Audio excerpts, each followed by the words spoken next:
One day while working on our Finch Farm settlement, we hear a rather unusual request come out to us on Radio Freedom. It's 1 p.m. This is Radio Freedom, Voice of the Minutemen. This was just delivered by a robot. Anybody in the vicinity of Graygarden, please go see what they need there. And with that, we begin the quest, Troubled Waters. Travel to Graygarden. Graygarden is in the central northwestern section of the map, a bit south of Sanctuary Hills. As we approach, we see that it's a nursery nestled under a freeway overpass. There are Mr. Handy robots that appear to be gardening outside. Heading inside, we can talk to the robot in charge here, Supervisor White. Welcome to Graygarden, darling. This is the Commonwealth's first and only hydroponics facility run entirely by robots. There's not even one person here? I don't see anybody else around. That's right, darling. We are entirely self-sufficient, with no need for human guidance. This place seems familiar. I think I saw a bit about it on the news back before the war. It is hard to imagine how this has survived for so long. Yes, construction was completed mere days before the war. We were able to survive and continue our operations only because our Creator made us fully self-sufficient. Robots can do simple tasks, sure, but you need a human being to make the big decisions. I always thought so too. But then, what's going on here? Wow, but that's where Graygarden is unique, darling. We're not just simple robots. We have a unique social structure, a hierarchy, if you will. That's pretty ingenious. I bet you can work around the clock. Never seen anything like this. Of course, darling. Our unique hierarchy allows for constant operation. You see, there are two kinds of robots here. The worker drones carry out labor and maintenance. We supervisors, that is myself, Green and Brown, possess sophisticated cognition processors. We are capable of complex analysis and decision-making, a testament to the genius of our Creator, Dr. Edward Gray. What became of Dr. Gray? Like so many others, he died in the war. It was a terrible loss. I remember him. He was one of Robco's senior engineers, but more than a little eccentric. You seem a bit confused, darling. You're far too young to remember anything that happened before the war. It's a long story. Of course, darling. A lady knows when not to pry. Just forget I said it. Of course, darling. I can see it's a sensitive subject for you. I was in a vault. They put me in cryogenic freeze. Remarkable. I must say, darling, you seem very well preserved. You haven't met anyone else who was around back then? I'm sorry to disappoint you, darling. But no. In my experience, you are unique. Now, where was I? Only a madman would think that artificial intelligence could replace human intuition and experience. You misunderstand him, darling. He wanted only to know what a machine was truly capable of. Obviously, the man was brilliant to come up with something like this. I could hardly have said it better myself, darling. Robotics and artificial intelligence were our Creator's great passions, rivaled only by his love of television. Perhaps you've noticed that I possess a rather singular personality, as do the other supervisors. This took a weird turn. Why did Dr. Gray give you these unusual personalities? Genius is restless, darling. It abhors stagnation. Dr. Gray was tired of the standard Mr. Handy personality. He looked to his favorite television characters for inspiration, and we are the result. A tin can that talks like a femme fatale is still a tin can. Some men know how to talk to a woman. The rest are more like you. Well, it's definitely unique. Sort of hard to miss. I'll take that as a compliment, darling. After all, the last thing any woman wants to be is ordinary. Great. Just when I thought I was finally free of television. A few other things you should know. Talk to Green if you need supplies. If it's caps you require, Brown might have a few odd jobs. There's one other thing. A question, really. Tell me, darling, what do you think of the water around here? It's nothing special. Oh, it's ghastly. That's what it is. Simply ghastly. It's awful. Isn't it, though? Seems fine to me. Men, take it from me, dear. It's ghastly. Simply ghastly. I'm with the Minutemen. Did you need help with something? Why, yes. That's what I was getting at, dear. The water. It's simply ghastly. Pressure's down. Radiation is up. Why, it's practically toxic. Just think what it must be doing to my skin. This will never do. If you Minutemen can lend us a hand, I'll be eternally grateful. I can't believe you called the Minutemen to fix your water. I'm just glad you cared enough to help. All right. Marvelous. Simply marvelous. What do you need me to do? Just tell me what you need done. Most of our water comes from the old Western plant, south of here. Such an eyesore. Be a dear and pay a visit, See what you can do. Maybe tidy up the place. It must be filthy. If you can get it working again, I'm sure I can come up with something for you. Wow, there is a lot to unpack here. So the three supervisors are based on popular TV tropes. She's a femme fatale. I wonder what the others are. We'll start with this guy, Supervisor Brown. Bring me some mint fruits for seeding, and there'll be caps for your pocket. Off you go, then. I'm not sure exactly what television trope he's supposed to be. Kindly old man, I guess. Looks like he's willing to buy mute fruit from us, if we talk to him again. Brown, Ready to hand over those mint fruits. what are you offering exactly? It's 2 caps apiece. Some other time, maybe. At your leisure, then. I shall be here about when you're ready. No, I'm gonna hold on to these mute fruits. Then our business here is concluded, I should think. Cheerio! Yeah, I'll take those caps now. Jolly good. Here you are. 2 caps apiece. Okay, I guess he's, like a British veteran of the Great War, maybe.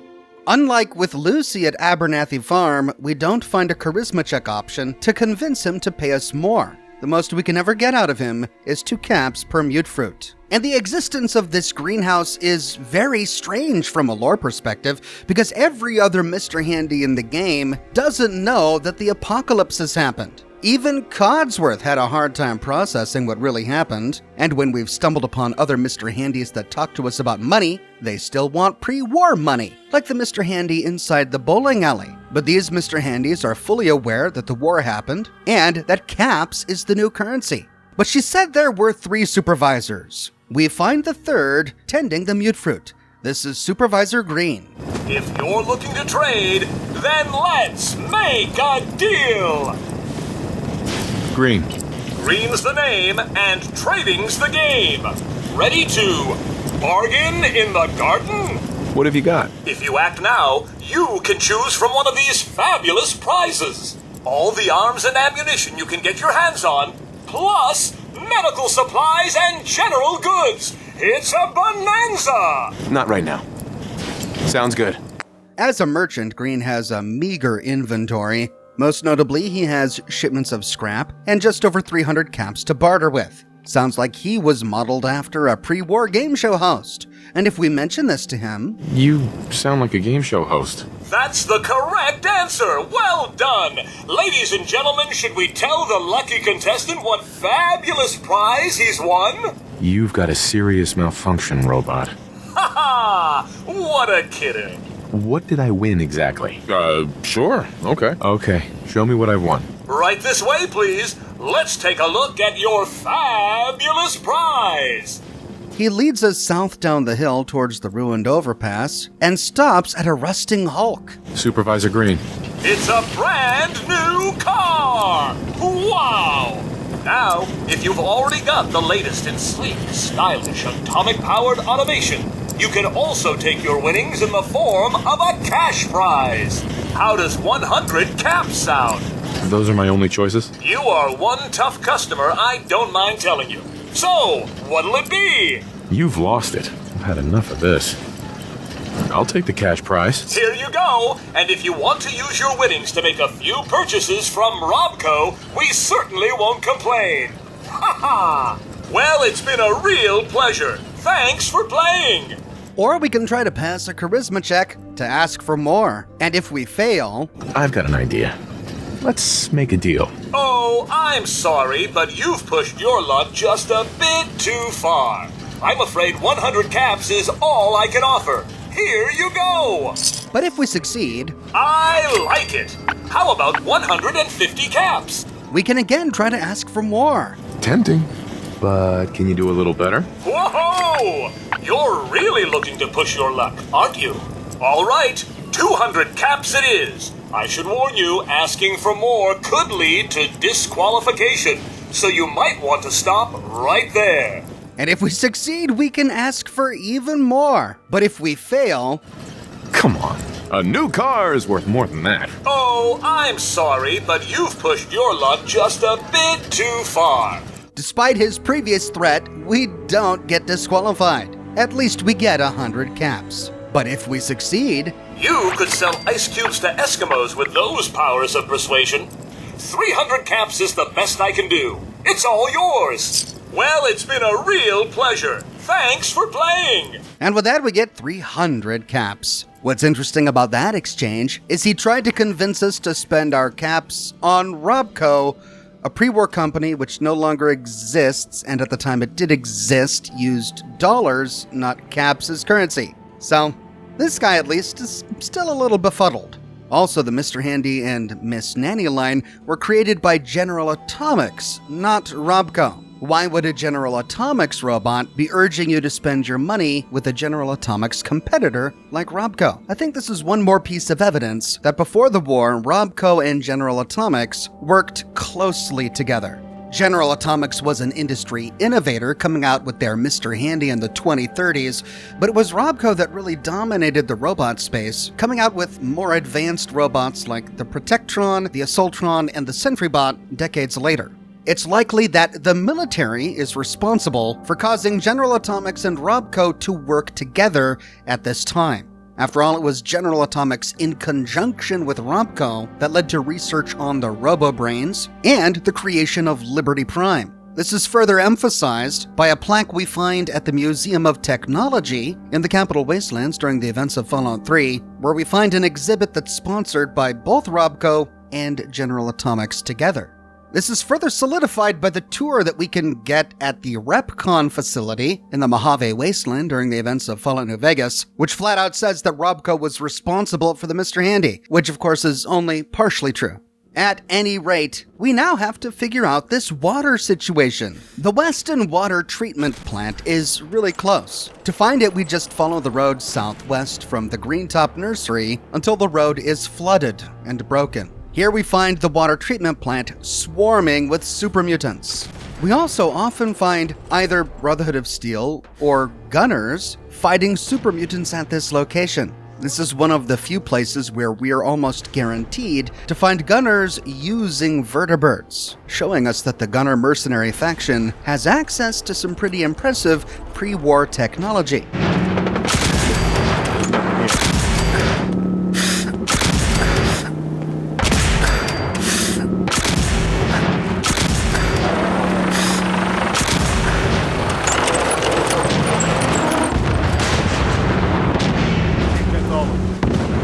After killing what we can creep closer to discover the Weston Water Treatment Plant. While looting the bodies, we find Brotherhood soldiers. Perhaps these Gunners waylaid a Brotherhood patrol, killed the Brotherhood, and stole their vertebrate. There's a trailer just outside, and it's booby-trapped with canned chimes and a pressurized bathroom scale. Inside, we just find a little scrap. There's a shack nearby. It had a tripwire, but this has already been triggered, and it was connected to a missile launcher. Ouch. We can loot a few containers, and then take a nearby ramp to explore some catwalks. The catwalks lead from shack to shack, where we can loot super mutant bodies and a bunch of ammunition. This is a great place to go if we're trying to find armor for Strong. In this shack, we find a super mutant bladed helmet. Back on the ground, we find a partially flooded elevator, but it's not functional. Perhaps we can fix it later. Inside a shack next to the main facility, we find more super mutant armor. The super mutant heavy gauntlets that we can give to Strong, as well as a couple ammo boxes and a duffel bag. When done looting outside, we can open the double doors to enter the plant. We arrive in the front office. Heading behind the counter, next to a bunch of dirty water, we find the front office terminal. Inside, 2 items. In the first, memo, Weston Media Event. To all employees regarding the Weston Wellness Media Event, October 26, 2077, an event that was to occur 3 days after the bombs dropped. As a reminder, members of the local and national media will be touring the facility on Tuesday, October 26th, as part of the Weston Wellness Press Initiative. Employees are expected to be polite, courteous, and discreet at all times. All questions, especially those pertaining to the recent cholera outbreak, are to be directed to the nearest Weston Public Relations officer. Cartons of Weston water will be distributed. Encourage the press to taste perfection. Trademark. Expect double shifts on Wednesday to make up for lost productivity. Saul. Pre-war American business at its best. And the next one, office supply order. October 17th, 2077. 1 box of wellness stationery, 3 cartons of Weston embossed souvenir pens, 2 boxes of business cards for Mr. Arneson and Mr. Marks, 50 gallons of Nut Island drinking water, and 1 crate of Weston water cartons empty. Why would a water treatment plant need to buy water? Why was this same water treatment plant buying empty cartons? By reading this entry, we get the Warwick homestead marked on our map, if we hadn't discovered it already, which gives us the impression that before the war, the area we now know as the Warwick homestead was called Nut Island. We get the impression that the water processed here led to a cholera outbreak, and instead of fixing the problem, they purchased water from Nut Island, aka the Warwick homestead, and then filled their own branded containers with it to give samples to the press so they could taste perfection. Moving out from behind the reception desk, we find a few other rooms to explore. A locker room with a duffel bag and a few containers, and a completely destroyed bathroom with a first aid kit on the wall. At the end of the hall is an elevator, but next to the elevator is a staircase going up. Before heading up the stairs, we can explore a room right next to it. It's locked with an advanced lock. I couldn't pick it, but if we could, inside we find a supply closet with a stim pack and a few containers. Moving towards the stairs, at the top we find a ladder that leads to the roof. On the rooftop, we find another pod. But before we can explore the pod, the treatment plant gets a visit from yet another vertibird. This time, thankfully, it's the Brotherhood, so we don't have to worry about gunners. Back in the pod, we find an expert-locked safe and a novice-locked grounds terminal. Inside the terminal, we can unlock the safe, turn off a spotlight, and read the same memo that we read on the front desk terminal. Unlocking the safe, we can loot a tidy stash and finish exploring the rooftop, but there's really nothing else here. So heading back to the hatch, we can take the ladder down and move back to the elevator. This is our only path forward. Taking the elevator down a floor, we arrive in a room guarded by a ceiling-mounted turret. This office space has a couple of doors and a ramp. Turning right, we find a button on a wall that unlocks a security door. Looks like that's where we're supposed to go. We'll check that way in a minute. Before going down the ramp, we can finish exploring this room where we find a manager's terminal. Inside, we find the same company-wide memo we've already read, and a new one, Memo Operating Budget, to senior staff regarding the operating budget. The second quarter saw record losses in our Massachusetts Regional Division. High operating costs and a difficult regulatory environment have led to some of the worst business conditions in recent years. Innovative solutions are urgently needed if we are to remain the market leader in civic and municipal utility services. Management would also like to commend the work of Mr. Saul Aronson, Weston Operations Manager, for his bold experiments in wastewater recycling. We feel confident that the risks to public health are minimal, and the reduction in treatment costs will have a significant impact on our fiscal outlook. Remember, we learned from the media event memo that this water treatment plant was responsible for a cholera outbreak. Now we know why. They were recycling wastewater and turning it into drinking water. Geniuses. Backing out, we can loot the desks. We find a destroyed bathroom that leads through a hole in the wall to a room with a chemistry station and a couple of ammo boxes. That leaves two paths ahead of us. The ramp to the east, or the door we opened with the button. Moving towards the door, we can take out a couple of turrets.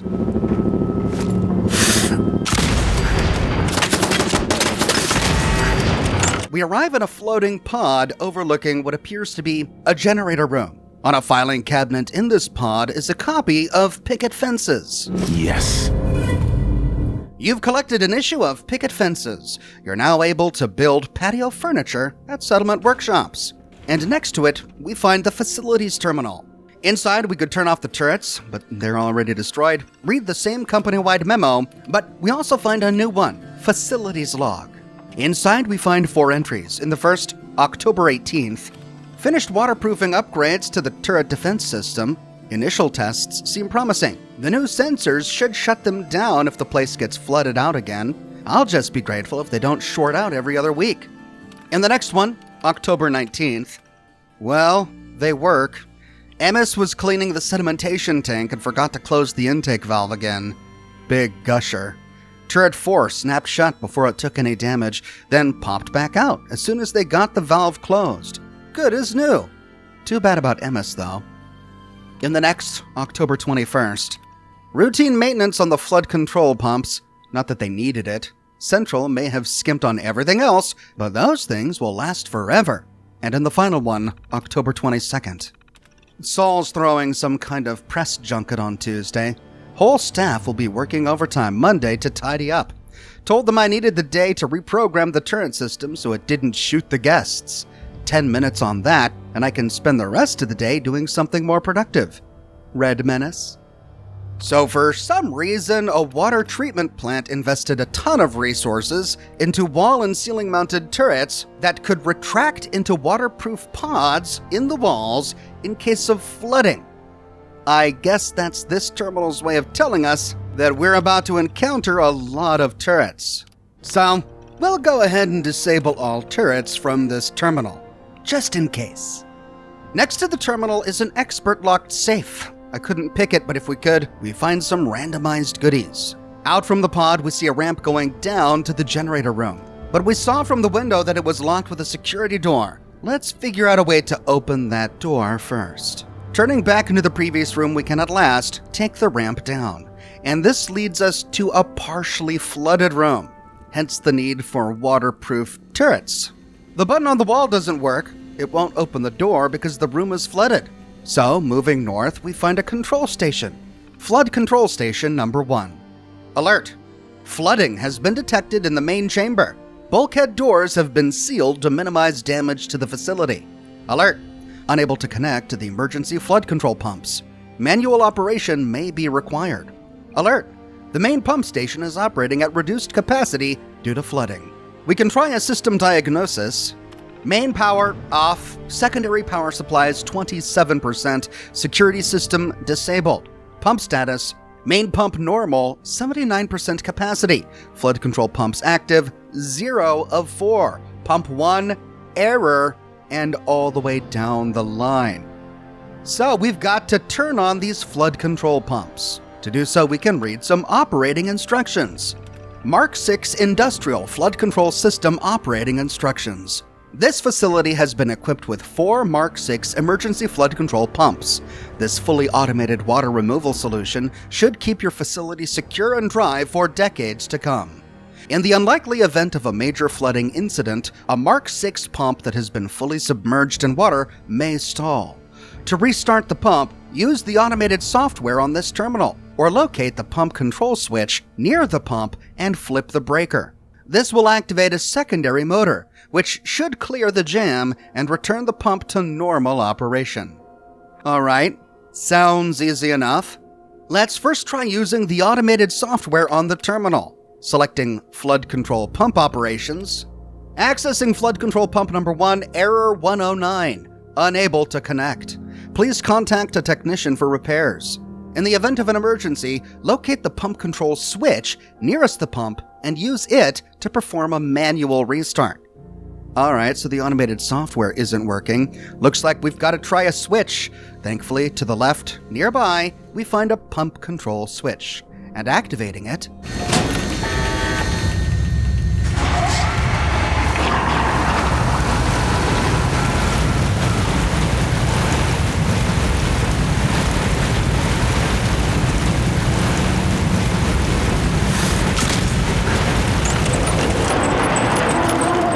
the pumps work and remove a bunch of water from the room, but in so doing, they reveal a bunch of mirelurks. Mirelurks that beeline right for us. We've got to take them out.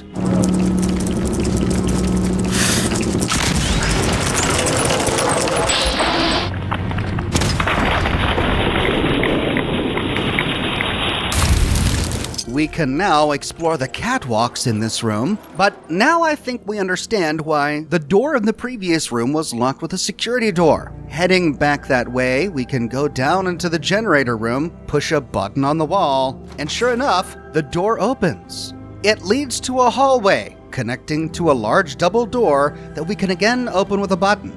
And this leads to the catwalk in the room that we just partially cleared. To the left is the staircase leading back up to pump control room number 1. We now have to find the 3 other pump rooms. Taking the catwalk to the northeast, we find another door and a red button. Pushing it opens the door. We walk down a long hallway strewn with human skeletons, one of whom was wielding a sledgehammer. Looks like when this room flooded, the doors shut automatically, trapping a bunch of workers in this hallway. They tried to get out, but of course they couldn't with a sledgehammer, but even if they had, they would have been flooded with water. Continuing down the hallway, we find a room to the right and an advanced locked door at the end of the hall. I couldn't pick this, but if we could, inside we find a supply room with a first aid kit and a couple of containers. There is a machine gun turret in the wall here, but it doesn't appear to be hostile, so we'll leave it alone for now. Backing out of this room, we can head through the door to the east. Here we find another wall-mounted turret, but again it's not hostile, and even attacking it doesn't seem to do anything. This is because we took the time to disable the turrets on the terminal upstairs. Beneath the turret is a button on the wall, which opens another door, and more Mirelurks spawn. This door led to a catwalk on the opposite end of the flooded room, and here we find pump control switch number 2.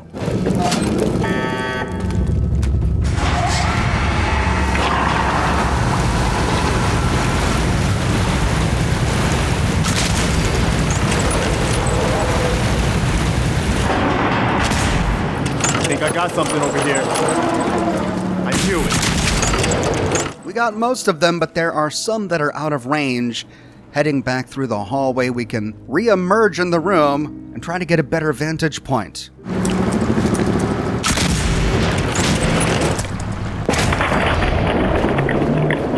The room is still flooded, but we uncover new platforms as we lower the water level. Taking the catwalk as far down as we can, we find a Mirelurk nest and we loot some eggs. And here, we find pump control number 3.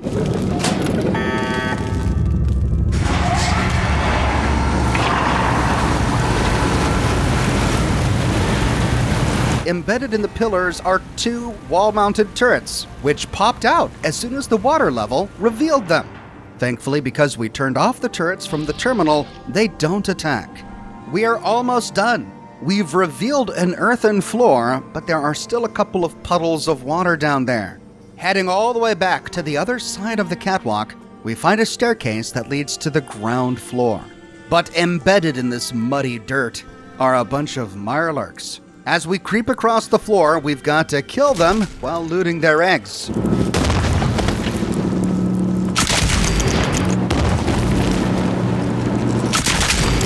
In the eastern wall, we find a supply room that was guarded with a turret. Inside, we only find a few containers, nothing much of note. Looks like we need to head to the southwest, but there's still more Mirelurks to kill.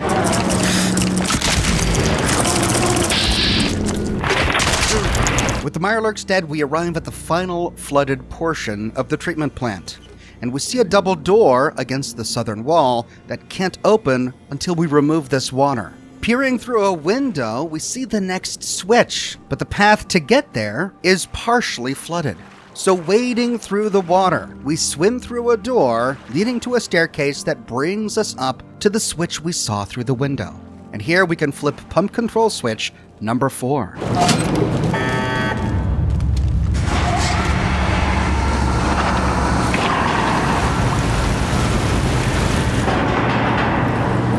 The water is now gone. We just need to find a way to restart the facility so that it actually treats the water. Back on the ground floor, near to the double doors at the very end, we find a final console with a final pump control switch. This restarts the main pump, and the Weston water treatment plant is once again working. To leave, we push a button against the wall, which opens a pair of blast doors. Here, we find a control room and an end-of-dungeon steamer trunk. To leave, we call an elevator. Taking the elevator all the way back up to the ground floor, we arrive at the partially flooded elevator door that we saw upon arrival. The pumps worked outside as well. Most of the water that was flooding this section has receded. With the job done, we can head back to Graygarden to tell them the good news. Darling, so good to see you. You fixed our water problem, didn't you? Why does it matter so much to you? For a place like this, water is everything to us, dear. You deserve something for all your hard work. Yeah, it wasn't easy. Yes, of course. I went through a lot of trouble for this. I hope it was worth it. Oh, it will be. Yes, ma'am. Oh, such a gentleman, too. I simply must give you something. Here, you can have some of our produce. I'll ask Greenie to give you a discount, too, if there's anything else you need. Now I simply must get back to work. Ta-ta! With that, we complete the quest, Troubled Waters. We get a discount with Supervisor Green, and we gain access to Graygarden as a Minuteman settlement. Graygarden is the second of only 2 settlements where we can build them on an overpass. The other one being Finch Farm, which we explored earlier. But the problem with Graygarden is all of the robots. When we get the settlement, it has 6 robots. But robots can't be happy. And they worked this into the happiness calculation for the settlement. Because robots can't be happy or sad, each robot's happiness is fixed at 50. The problem is that their happiness is still included in the calculation for the settlement's overall happiness. And since a robot's happiness can never be greater than 50, a robot will always bring a settlement's happiness down. They don't need beds. They don't need food. But if we try to recruit human settlers to this settlement, the settlement will never achieve 100% happiness, because the happiness average is being dragged down by 6 robots that are fixed at 50 happiness. And there's little we can do about it. We can't move these robots from Graygarden to another settlement, like the Boston Airport, for example, which would be perfect because we can't actually build food without mods at the Boston Airport. Wouldn't it be nice if we could just send all of the robots to the Boston Airport and forget about them so we could turn Graygarden into a thriving settlement? But no, we can't without using mods or console commands. And so I decided that I wasn't gonna turn this into a thriving settlement. Instead, I wanted to simply make sure that it worked as an artillery cannon vantage point for our artillery smoke grenades. And for that, we don't even need any people. So I created a staircase that leads to the top of Graygarden. I then built an artillery platform, placed down an artillery piece, and then tried to assign a robot to it. Sure enough, assigning a robot to an artillery piece works. He doesn't stand there, he doesn't man it, but it does provide defense to the settlement, and it will extend the range of our artillery cannon, which means I didn't have to recruit any humans to this settlement. And so I didn't. I didn't place down a beacon, I didn't plant any more food, I didn't build any houses or put down any beds. I put up some defense, made an artillery cannon, and decided to leave Graygarden for the robots, which I realize isn't thrilling, but it achieved the goals that I set for this particular playthrough. Many years ago, I turned Graygarden into a beautiful, thriving settlement with lots of people, and if you're interested in seeing what that looks like, you can watch that video by clicking here. In our next episode, we'll be contacted by another rather unique settlement in the Commonwealth. I publish new episodes each and every week, so if you don't want to miss that one, be sure to subscribe and to click that bell notification button. If you want to support me, you can become a member here on YouTube, a patron on Patreon. You can buy merch from my shop, or you can buy my plush. But more than anything, I'm just so glad you're here watching this video with me today. Thank you so much for watching, and I'll see you soon with the next episode in the full story of the Minutemen.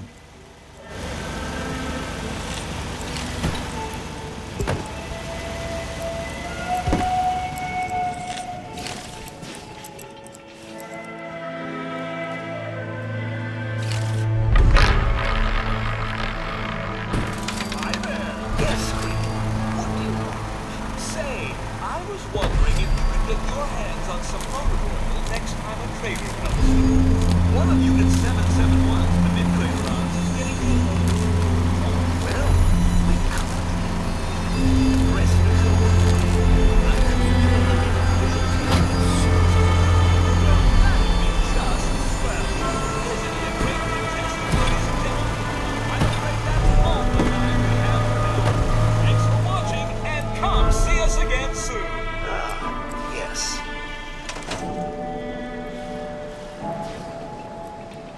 We could do with a spot of rain.